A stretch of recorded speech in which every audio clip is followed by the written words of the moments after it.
Hello दोस्तों, नमस्कार। मैं हूं प्रमोद राव और आप देख रहे हैं बहुजन लाइव। दोस्तों, नाम है रिंकू सिंह, काम है क्रिकेट खेलना और जमकर क्रिकेट खेलना। दोस्तों, अलीगढ़ में जन्मे रिंकू सिंह दलित समाज में आते हैं। दोस्तों, वह कोलकाता नाइट राइडर की तरफ से इस समय आईपीएल में खेल रहे हैं। दोस्तों, गुजरात के खिलाफ आखिरी ओवर में 29 रन चाहिए था और रिंकू सिंह ने लगातार 5 गेंदों पर 5 छक्के मार करके कोलकाता नाइट राइडर्स को जीत दिला दी। दोस्तों, रिंकू सिंह की कहानी जब आप सुनेंगे तो आप स्तब्ध रह जाएंगे, आश्चर्यचकित रह जाएंगे कि एक बंदा कितना संघर्ष करके इस मुकाम तक पहुंचा है। आप सभी को पता है कि दलित समाज की स्थिति क्या होती है। खाने को अनाज नहीं मिलता है, घर और जमीन नहीं होता है। दोस्तों, 2 कमरे में रहने वाले रिंकू सिंह के पिता जो हैं गैस सिलेंडर होते हैं। उनके बड़े भाई ऑटो रिक्शा चलाते हैं। दोस्तों, पैसे की कमी के कारण रिंकू सिंह की पढ़ाई भी पूरी नहीं हो पाई और वह मात्र 9वीं तक ही पढ़े हैं। इसके बावजूद भी वह आज अपना झंडा गाड़ रहे हैं।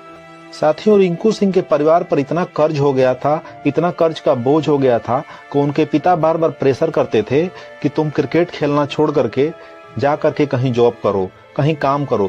लेकिन रिंकू सिंह ज्यादा पढ़े लिखे नहीं थे, 9वीं फेल थे। इस कारण उनको सिर्फ झाड़ू और पोछा का काम मिलता था।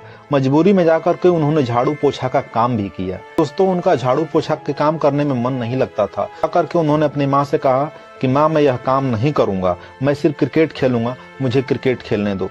दोस्तों, उनकी किस्मत कब बदली?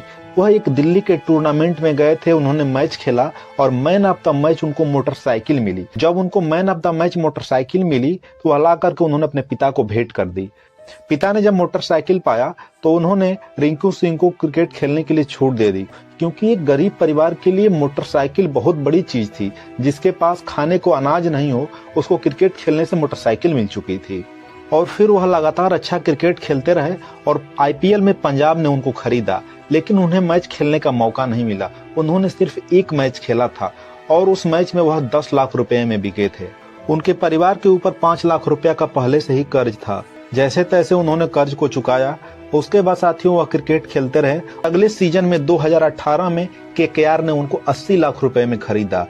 जैसे ही उनको पता चला कि 80 लाख रुपए में मुझे खरीदा गया है तो उन्होंने कहा कि इतना पैसा तो मेरे खानदान में किसी ने नहीं देखा, इतना पैसा मैं क्या करूंगा।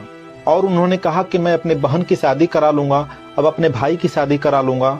उनको ज्यादा मौके न मिलने के कारण वो अपने प्रतिभा को दिखा नहीं पाते थे, लेकिन फाइनली मौका मिला गुजरात के खिलाफ। वह 19वें ओवर के आखिरी 2 गेंदों को खेले। दोनों गेंदों पर पहली गेंद पर सिक्सर और दूसरी गेंद पर चौका मारे और 20वें ओवर में स्ट्राइक पर थे उमेश यादव।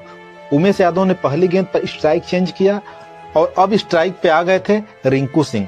दोस्तों, रिंकू सिंह ने दे दनादन 1 2 नहीं बल्कि 5 छक्के लगा दिए और लगातार 5 गेंदों पर 5 छक्के मार करके कोलकाता को जीत दिला दिए। जीत के बाद वह पूरे भारत में ट्रेंड करने लगे। सबके जुबान पर सिर्फ रिंकू सिंह का नाम था। क्रिकेट जगत में हलचल मच गई। दोस्तों, मैं हमेशा कहता हूं कि शेड्यूल कास्ट के लोगों को बस मौका दे करके देखिए, लेकिन मौका ही नहीं मिलता है। जब मौका नहीं मिलेगा तो लोग अपनी प्रतिभा क्या दिखाएंगे। रिंकू सिंह की कहानी है उन जो आरक्षण विरोधी हैं, जिनको समझ में नहीं आती है कि जाति क्या होती है, जिनको यह समझ में नहीं आता है कि आरक्षण क्यों जरूरी है। रिंकू सिंह की कहानी देख ले। तो दोस्तों, रिंकू सिंह की कहानी सुनने के बाद आपको कैसा लगा, कमेंट करके जरूर बताइएगा।